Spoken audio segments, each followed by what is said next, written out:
On the bitter morning of February 19th, 1943, the winds of the Tunisian desert carried a scene that seemed almost unbelievable even to the hardened soldiers of the German Afrika Korps.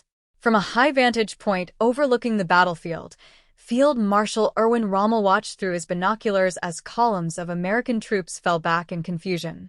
What had begun as a fierce clash in the narrow mountain passes of Kasserine had quickly turned into a disaster for the inexperienced American forces.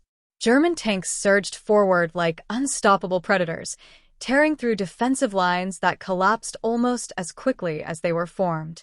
Abandoned vehicles littered the sand. Artillery pieces sat silent after being captured before firing even a single round, and shattered units scattered across miles of desert terrain in chaotic retreat.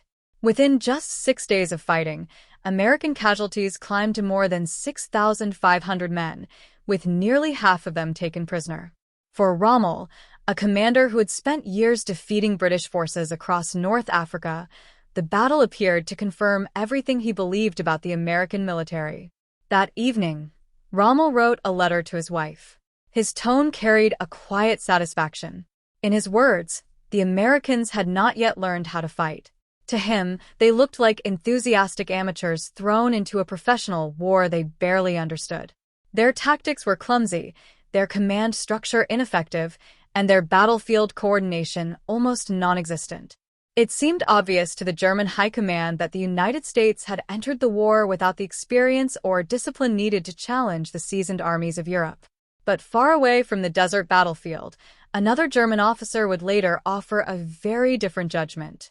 Years later, in a prisoner of war camp in Britain, General Gunther Blumentritt sat across from the respected military historian Basil Liddell Hart and reflected on the Allied commanders he had faced during the war.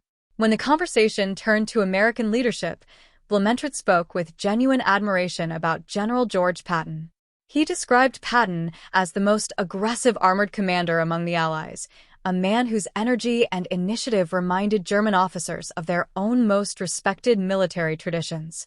According to Blumentritt, Patton's lightning-fast operations and bold decision-making represented something that German commanders deeply respected: the classical spirit of decisive warfare.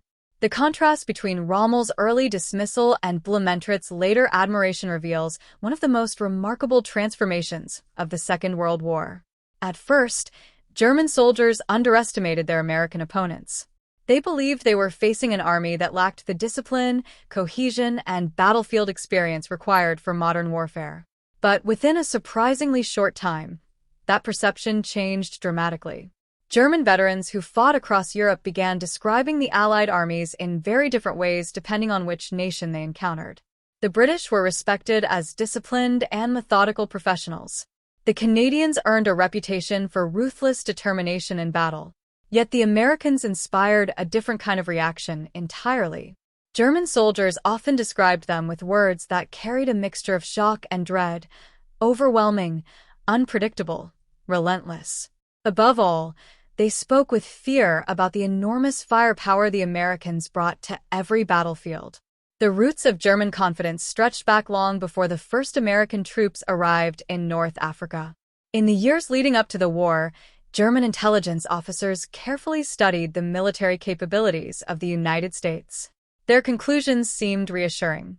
In 1939, the United States Army ranked only 19th in the world by size. It was smaller than the armies of countries like Romania and Portugal. The United States had not fought a major war since the end of the First World War more than 20 years earlier. American factories produced cars, refrigerators, and washing machines rather than tanks and artillery. The officer corps lacked recent combat experience, and the population of the country appeared deeply divided by politics, class differences, and cultural tensions. From the German perspective, these factors suggested a nation poorly prepared for the brutal demands of global conflict. Nazi ideology strengthened these assumptions with a layer of racial arrogance that shaped how German leaders viewed the world. Adolf Hitler believed that the strength of a nation came from racial purity and cultural unity. Germany, with what Nazi propaganda claimed was its superior Aryan heritage, supposedly possessed an inherent military advantage that would naturally appear on the battlefield. The United States, by contrast, was seen as a mixture of immigrants from countless ethnic backgrounds. To Hitler and many within his inner circle, such diversity was not a strength, but a weakness. They believed a society composed of different cultures and traditions could never produce the unity and discipline required for total war. Hitler reportedly told his advisors that he saw little long-term future for the Americans. In his view, the pressures of a modern industrial war would eventually reveal deep fractures within American society. Memories of the First World War seemed to support these beliefs. When American troops had arrived in Europe in 1917, they entered the conflict late and played only a limited role in the final stages of the war.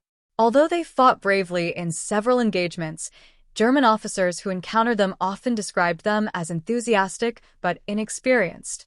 They attacked with courage but lacked the tactical sophistication of the veteran European armies that had been fighting for years. Many German veterans remembered those early American soldiers as energetic yet undisciplined, fighters who relied on raw bravery rather than coordinated battlefield strategy. To the German officers of the 1940s, it seemed unlikely that the sons of those same soldiers would suddenly become elite warriors capable of challenging the Wehrmacht. When American forces finally faced German troops in serious combat at Kasserine Pass, every one of those assumptions appeared to be confirmed. The American II Corps was commanded by Major General Lloyd Fredendall, whose leadership during the battle would later become a textbook example of military failure. Fredendall scattered his units across an enormous front nearly 30 miles wide, leaving them isolated and unable to support one another during the German assault. Instead of placing his headquarters close to the front lines where he could monitor the situation, he established an elaborate command bunker 70 miles behind the battlefield. While his soldiers struggled against a fast-moving German attack, engineers were busy carving tunnels into a mountainside to protect his headquarters from air strikes. Communication between American units broke down almost immediately. Orders were often unclear or arrived too late to be useful. Some soldiers had only recently arrived in North Africa and had not even completed their basic training. Others had spent months practicing exercises in Britain that could never fully prepare them for the chaos of real combat. When Rommel launched his attack on February 14th, his armored division struck gaps in the American defenses that should never have existed. German tanks advanced rapidly through weak points, overrunning artillery positions and scattering infantry units before they could organize a coordinated defense. The result was a collapse that spread panic throughout the American lines. Tanks were destroyed in open ground by the deadly accuracy of German 88mm guns, weapons that had already gained a terrifying reputation during earlier desert battles. Units became separated from their commanders. Soldiers fled without orders as the retreat turned into a full-scale rout. Thousands of American prisoners marched into captivity, stunned by the speed of their defeat. Years later, General Omar Bradley would describe the battle as perhaps the worst performance ever recorded by the United States Army. Yet, even as German commanders celebrated their victory, something unusual was beginning to happen behind American lines, something that few of them noticed at first. Instead of collapsing into despair, the defeated army began reorganizing itself with astonishing speed. Officers studied the failures of the battle and began implementing changes almost immediately. New leadership arrived with fresh determination. Training intensified. Equipment was reorganized. Lessons were absorbed, not slowly over years, but within weeks. The army that had been humiliated in the desert was already beginning a transformation that would soon shock the very enemy who had dismissed it so easily. Operation Cobra began in a way that many German soldiers would later describe as something closer to a natural disaster than a conventional military attack. On the morning of July 25, 1944, the quiet countryside of Normandy suddenly trembled under the roar of more than 1,000 heavy bombers approaching from the west. The aircraft belonged to the American Strategic Air Forces, formations of B-17s and B-24s that had spent the war destroying German factories and cities. Now they were being used in a completely different role, turning their immense destructive power directly against German frontline troops.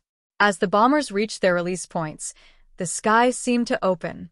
Nearly 3,000 tons of high explosives fell onto a narrow strip of land where elements of the German Panzerlehr Division and several infantry formations were positioned. The ground shook with such violence that men were thrown off their feet even inside bunkers reinforced with timber and concrete. Vehicles flipped over like toys. Communication lines vanished instantly, cut apart by the blasts before a single order could be transmitted. Entire defensive positions disappeared beneath clouds of dust and smoke so thick that survivors could not see more than a few feet in front of them. German officers who survived the bombing later wrote that they had never witnessed anything remotely comparable in any previous campaign. The bombardment was not merely destructive, it was psychologically crushing. When the bombs finally stopped falling, many soldiers believed the attack had been the prelude to something even worse. They were right. Within minutes of the last explosions fading into the distance, American artillery began firing with a precision and coordination that had become the hallmark of their system by mid-1944. Hundreds of guns joined the barrage, saturating the already shattered German positions with another storm of steel. The bombardment rolled forward in carefully calculated stages, a creeping wall of explosions that moved slowly across the countryside ahead of the advancing American infantry and armor. German defenders who had survived the air attack now faced an artillery barrage so intense that movement became almost impossible. Shells burst along every hedgerow and crossroads. Shrapnel tore through trees and hedges, turning fragments of wood into lethal projectiles that cut down men attempting to reorganize their units. Communications had already collapsed under the bombing, and the artillery ensured they could not be restored. Officers tried desperately to gather their scattered troops, but the ground itself seemed to be exploding beneath them. Many units simply disintegrated under the pressure. It was exactly the kind of integrated attack that the German army had once pioneered during the early years of the war, only now the Americans were executing it on a scale far beyond anything the Wehrmacht could match by 1944. When the American ground forces finally advanced behind this bombardment, they encountered an enemy that was already shattered. Infantry divisions moved forward cautiously at first, expecting fierce resistance behind every hedgerow. Instead, they found stunned survivors emerging from craters or crawling out of collapsed trenches. The Panzerlehr Division, once considered one of the most elite armored formations in the German army, had been virtually destroyed before the main battle even began. Tanks that had survived the bombing were often abandoned, their crews either killed or too disoriented to fight. Artillery batteries that might have slowed the American advance had been smashed into twisted piles of metal. For the first time since the invasion of Normandy had begun, the Americans were no longer fighting for yards of ground. They were suddenly advancing for miles. The carefully constructed German defensive line in Normandy began to unravel within hours of the Cobra breakthrough. German commanders quickly realized that something far more dangerous than a local breakthrough was unfolding. The American First Army did not simply push forward cautiously to secure its gains. Instead, it exploited the opening with an aggressiveness that reminded many German officers of their own lightning campaigns earlier in the war. Armored divisions surged through the gap created by Cobra, racing across the French countryside in multiple directions at once. Trucks carried infantry forward at speeds the Germans could barely comprehend. Supply columns followed close behind, ensuring that fuel and ammunition never slowed the advance. The speed of the American movement stunned German headquarters, where officers had expected the Allied armies to remain slow and methodical like the British forces around Cannes. Instead, they were witnessing a campaign of maneuver warfare unfolding with an energy that seemed almost reckless. But it worked. Within days, the American breakthrough expanded into a massive collapse of the German front. Units that had fought stubbornly for weeks in the hedgerows suddenly found themselves threatened with encirclement as American armored columns swept around their flanks and deep into their rear areas. Communication between German formations broke down under the pressure of constant movement and air attacks. Fighter bombers prowled the skies during daylight hours, striking any column of vehicles or troops that dared move along the roads. German soldiers quickly learned that daylight travel could mean instant destruction from above. Many units attempted to move only at night, but even that precaution often proved insufficient against the relentless Allied advance. The speed of the American exploitation created a crisis at the highest levels of German command. Adolf Hitler, furious at the collapse of the Normandy front, ordered a counterattack that would become known as Operation Luttich. Several armored divisions were hastily assembled and directed to strike westward toward the town of Avranches, the narrow corridor through which American forces were pouring into the open countryside of Brittany. If the Germans could cut that corridor, they might isolate the spearhead of the American advance and restore the defensive line. On paper, the plan had a certain logic, but the conditions that had once allowed German armored offensives to succeed earlier in the war no longer existed. When the German panzers moved forward to launch the counterattack in early August, they encountered an American response that perfectly demonstrated how far the United States Army had evolved since the disaster at Kasserine Pass. American reconnaissance units detected the German buildup almost immediately. Within hours, artillery observers began adjusting fire onto the assembly areas where German tanks and infantry were preparing to attack. Fighter bombers were called in to strike the advancing columns as soon as they appeared on the roads. And when the German armor finally attempted to break through toward Avranches, they found American infantry divisions firmly entrenched along the approaches, supported by overwhelming artillery fire. The result was devastating for the German attackers. Tank after tank was knocked out by artillery strikes and fighter-bomber rockets. Infantry attempting to follow the armored spearheads were caught in open ground and cut down by machine gun fire and shell fragments. The attack quickly lost momentum as destroyed vehicles clogged the narrow roads and hedgerow lanes. Within days, the German counteroffensive collapsed completely. The last significant chance to halt the American breakout had vanished. From that moment forward, the campaign in France became a desperate German retreat. American forces advanced rapidly across the country, liberating towns and cities at a pace that shocked even their own commanders. Paris itself would be liberated only weeks later. For German soldiers retreating eastward, the experience was profoundly unsettling. They had once believed that the Americans were inexperienced amateurs who relied solely on equipment and numbers. Now they were facing an army that combined massive firepower with speed, adaptability, and relentless operational pressure. Many German veterans later wrote that the most frightening aspect of fighting the Americans was not any single weapon or tactic. It was the sense that the American system never seemed to break down. When one attack was repelled, another followed shortly afterward. When supplies ran low, fresh trucks arrived with more ammunition and fuel. When a unit suffered heavy losses, replacements appeared within days. The flow of men and materials seemed endless. German soldiers who had grown accustomed to shortages and improvisation found themselves facing an opponent whose logistical strength appeared almost limitless. By late 1944, this realization had spread throughout the German army on the Western Front. Officers and enlisted men alike understood that the Americans had become something far more dangerous than they had appeared in North Africa the year before. They had become masters of a new style of warfare, one built on coordination, mobility, and industrial power working together in ways no European army had ever fully achieved. And for the German soldiers who had once laughed at the defeated Americans fleeing through the desert at Kasserine Pass, the lesson was both bitter and terrifying. Because the army that had run in Tunisia in 1943 was gone forever. In its place stood a force that had learned from its failures with astonishing speed and was now marching steadily toward the heart of Germany itself. As the German counterattack collapsed and Operation Luttich faded into failure, the strategic situation for the Wehrmacht in France rapidly transformed from dangerous to catastrophic. The American breakout that had begun with Operation Cobra was no longer simply an operational success. It had become a massive turning point in the entire Western campaign. German commanders now faced a nightmare scenario that they had spent weeks desperately trying to avoid. Their forces in Normandy were no longer defending a stable front line. Instead, they were being slowly surrounded. The speed of the Allied advance created confusion at every level of German command. Units that had once been part of carefully organized defensive sectors were suddenly isolated, cut off from neighboring formations by American armored columns racing through the countryside. Maps that had been accurate only days earlier became almost useless as the front shifted hour by hour.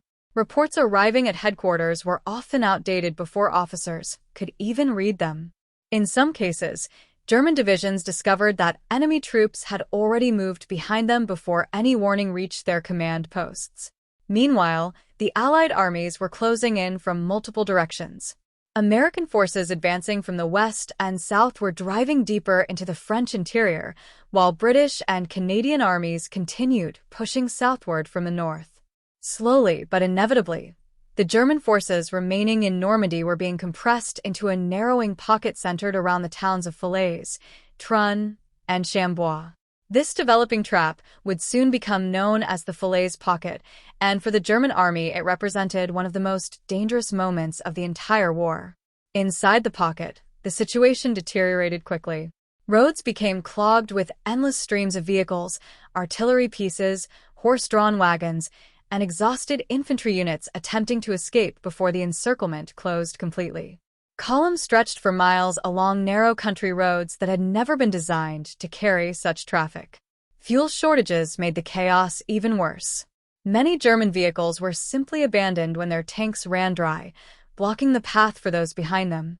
Soldiers who had once ridden in trucks now marched on foot, struggling to keep pace with units that were already moving desperately toward the shrinking escape routes.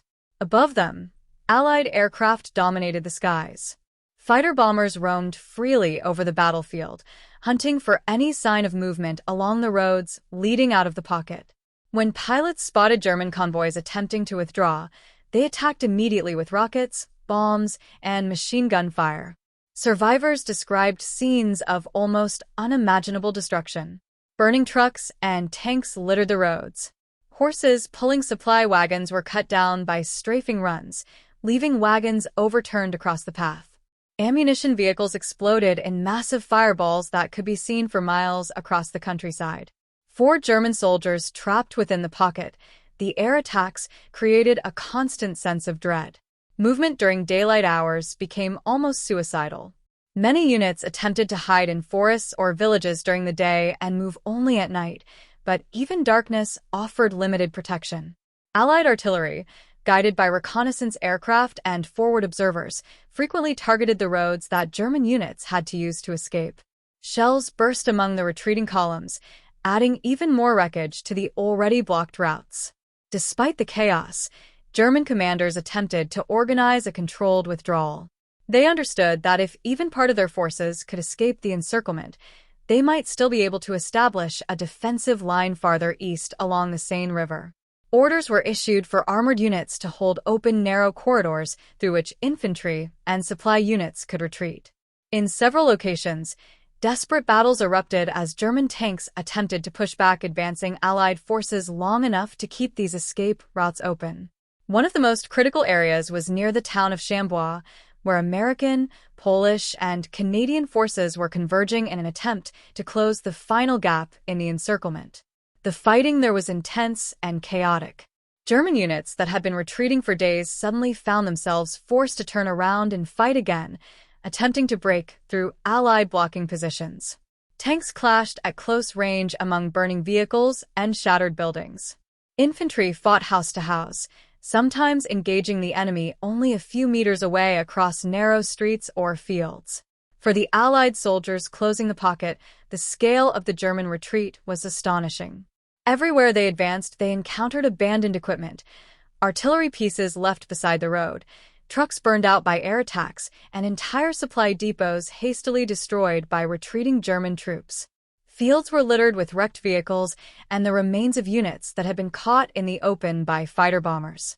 The sheer volume of destroyed material made it clear that the German army in Normandy was no longer conducting an organized defense. It was fighting for survival. Yet even in this desperate situation, many German units continued to resist fiercely. Veteran formations such as elements of the SS Panzer divisions and remnants of the Panzer-Lehr division fought determined rearguard actions to slow the Allied advance. Their goal was not victory but time. Every hour that they could delay the Allied forces allowed more German troops to escape the pocket. These delaying actions often came at enormous cost, with tanks and infantry sacrificed to hold crossroads or small villages long enough for the retreating columns to pass through. Eventually, however, The encirclement tightened beyond any hope of organized escape. By mid-August 1944, the gap between Allied forces had narrowed to only a few kilometers. German soldiers attempting to flee the pocket were forced to abandon nearly all heavy equipment in order to move quickly through the remaining open ground. Many crossed fields on foot, carrying only rifles and whatever ammunition they could still carry. Others attempted to swim across rivers or push through forests in small groups, hoping to avoid Allied patrols. When the pocket finally closed, tens of thousands of German soldiers were trapped.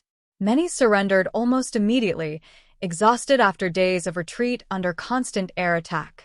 Others attempted to fight their way out but were quickly overwhelmed by Allied forces attacking from all sides. The battlefield left behind in the Falaise pocket became one of the most devastating scenes of destruction in the entire Western Front. Thousands of vehicles lay wrecked across the countryside, forming what Allied soldiers later described as a massive graveyard of the German army. Historians would later debate exactly how many German troops managed to escape before the pocket closed completely. Estimates vary, but it is generally believed that perhaps half of the forces trapped in Normandy succeeded in breaking out before the encirclement was sealed. Even so, the losses were catastrophic. Entire divisions effectively ceased to exist as organized fighting units. Equipment losses were staggering, with hundreds of tanks, thousands of vehicles, and massive quantities of artillery abandoned or destroyed. For the German army in the West, the consequences were devastating. The destruction of so many experienced units meant that any attempt to form a strong defensive line in France became almost impossible. The surviving troops who escaped the pocket were exhausted, poorly equipped, and often completely disorganized. Many had lost contact with their commanders and were regrouped only after reaching positions far behind the former front lines. Meanwhile, the Allied armies continued advancing almost without pause. With the German forces in Normandy shattered, the road across France lay open. American armored divisions surged toward the Seine River, while British and Canadian forces pressed forward along the northern routes. Town after town fell with surprisingly little resistance as German units attempted to regroup while continuing their retreat eastward. For many German soldiers, the events of the Falaise pocket marked the moment when the war in the West truly felt lost. They had experienced defeat before, but rarely on such a scale. The destruction of their forces in Normandy was not simply a battlefield setback, it was the collapse of an entire defensive strategy. The Allied armies were now racing across France with a momentum that the German high command seemed powerless to stop. And as the retreat continued toward the German border, one harsh reality became impossible to ignore. The enemy that had once been dismissed as inexperienced and weak had now become an unstoppable force. The columns that had managed to slip through the shrinking gap at Falaise did not look like the army that had once marched across Europe with terrifying confidence.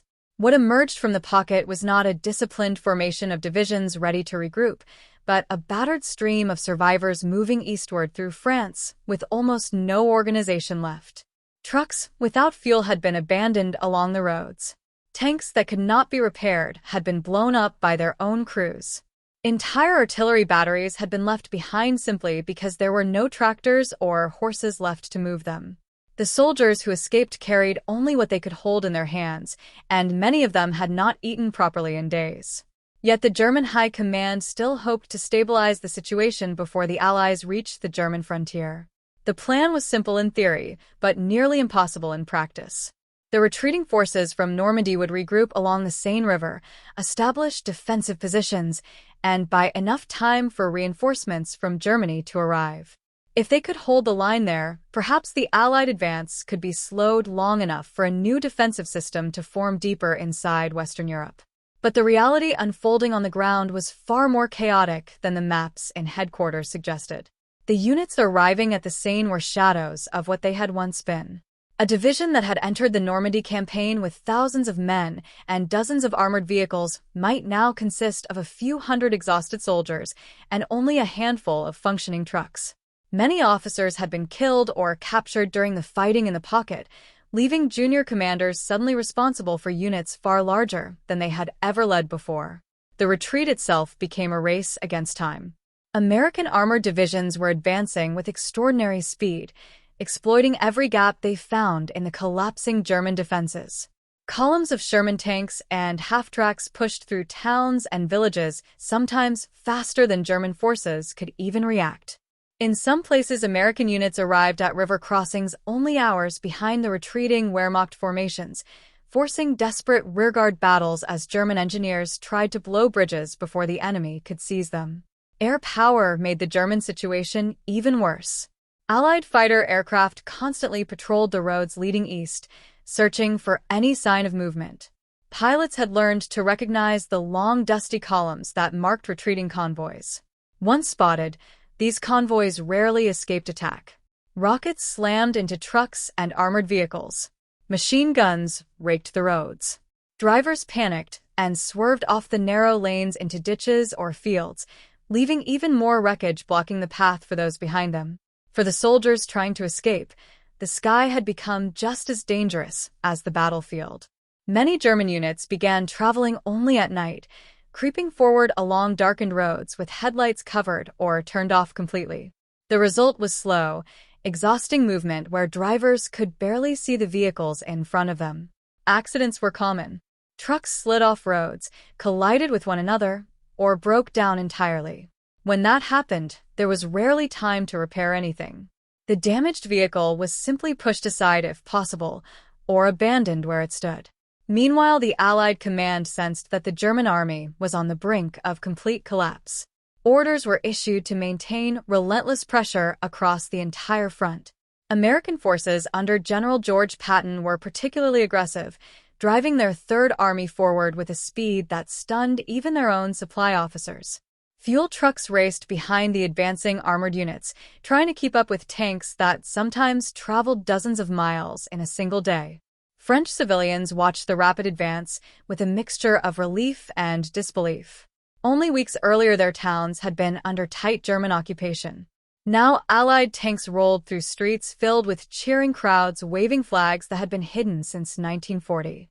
For many soldiers of the Wehrmacht, these scenes were bitter reminders that the strategic initiative in the war had completely shifted. They were no longer the conquering force moving across Europe. They were an army in retreat. Still, pockets of fierce resistance appeared along the retreat route. German commanders understood that if the Allied advance continued unchecked, their forces might never have the chance to reorganize at all. Small groups of tanks and infantry were ordered to hold critical crossroads or river crossings long enough to slow the pursuing enemy. These rearguard actions were often desperate fights, carried out by soldiers who knew they were unlikely to escape once the enemy surrounded them. In one such engagement near the Seine, a handful of German tanks positioned themselves along a narrow road leading to a bridge that retreating units desperately needed. When the first American armored column approached, the German crews opened fire from concealed positions among trees and hedgerows. Several Allied vehicles were hit before the attackers realized what they were facing. The firefight that followed lasted less than an hour, but during that time hundreds of German soldiers managed to cross the bridge and continue their escape eastward. When the Americans finally overran the position, the German tanks were burning wrecks, their crews either dead or captured. Scenes like this repeated across northern France during the final weeks of the summer of 1944. Each delay bought a little more time, but it could not change the overall direction of the war. The Allied armies were simply too powerful, too well supplied, and now far too mobile for the battered German forces to stop completely. By late August, the scale of the retreat had become enormous. Hundreds of thousands of German soldiers were moving eastward across France, Belgium, and the Netherlands. Some traveled in organized units, but many more marched in scattered groups formed from the remnants of shattered divisions. Supply shortages grew worse every day. Fuel, ammunition, and even basic food were becoming difficult to obtain. In many cases, soldiers survived by taking whatever supplies they could find in abandoned depots or farms along the route. Despite these hardships, the German leadership still hoped that the natural defensive barriers of Western Europe might slow the Allied advance. Rivers such as the Seine, the Meuse, and eventually the Rhine offered opportunities to rebuild defensive lines. Bridges could be destroyed. Cities could be fortified. If the Allies were forced into slower, more deliberate operations, perhaps the Wehrmacht could regain some stability.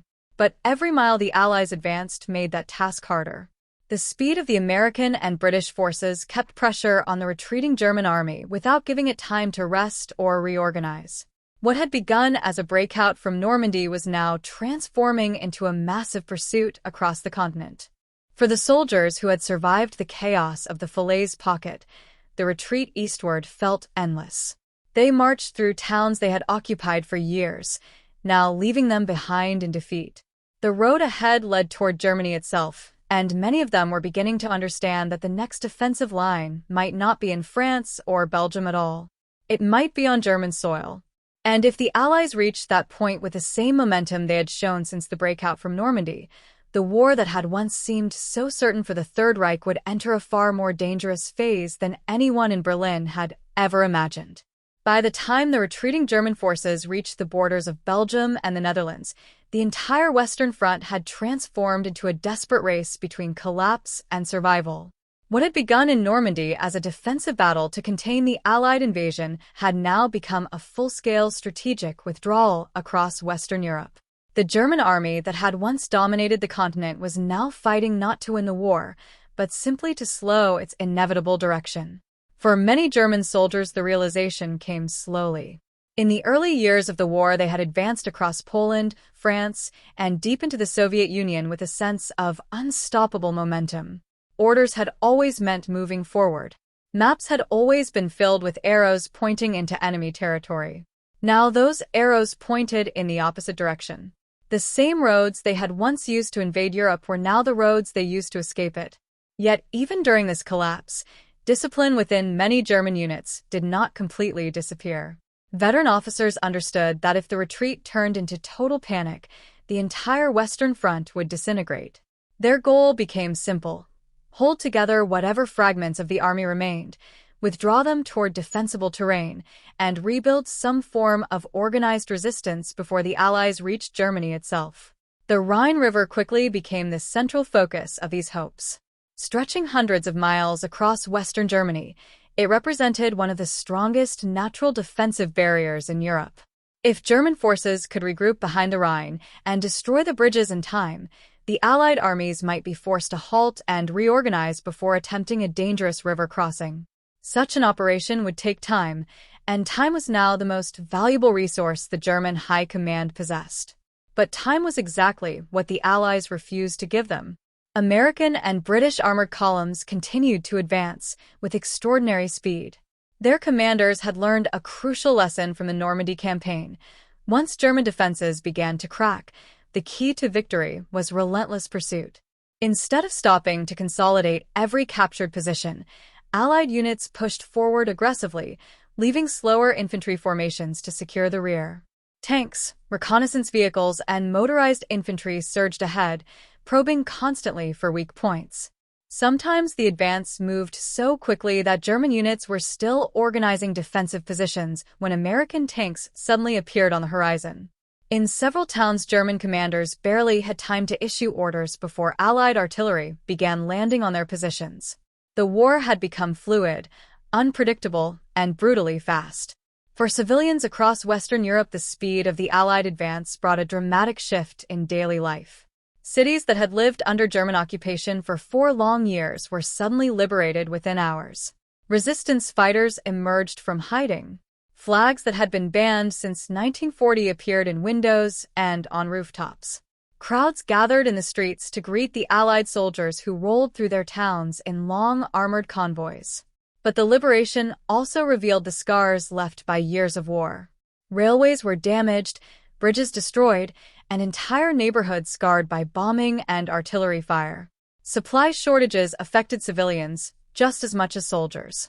Food, fuel, and basic goods had become precious resources throughout the region. Behind the scenes, the German leadership in Berlin faced an increasingly grim strategic reality. Reports arriving from the Western Front made it clear that the situation was deteriorating faster than expected. Entire divisions listed on official strength reports no longer existed in any meaningful form. Tanks, artillery pieces, and vehicles had been lost faster than they could possibly be replaced. Despite this, Adolf Hitler refused to accept the scale of the disaster. He continued issuing orders demanding that positions be held at all costs, even when those positions had already been abandoned or overrun. Field commanders often faced an impossible choice: follow unrealistic orders from Berlin or make independent decisions that might save their remaining troops. In many cases, those commanders chose survival over obedience. Units quietly withdrew when they had to, falling back towards stronger defensive lines despite official orders to stand and fight. The war had reached a point where rigid control from the top could no longer match the chaotic reality on the battlefield. As September 1944 approached, the Allied armies stood on the edge of Germany's frontier. What had taken the German Wehrmacht years to conquer was now being reclaimed in a matter of weeks. The speed of the Allied advance stunned even many of their own planners, who had expected a far slower campaign across France. Yet despite the massive victories, the war in Europe was far from over. The German army, though battered, still possessed experienced soldiers, formidable defensive weapons, and the advantage of fighting closer to its own homeland. Rivers, forests, and fortified cities inside Germany would provide far stronger defensive terrain than the open countryside of France. The next phase of the war would test whether the Allies could maintain their momentum or whether the Germans could finally stabilize their collapsing front. For the soldiers who had escaped the destruction of Normandy and the chaos of the Great Retreat, the war had entered a new and far more personal stage. Many of them now fought with the knowledge that every mile lost brought the enemy closer to their own cities and families.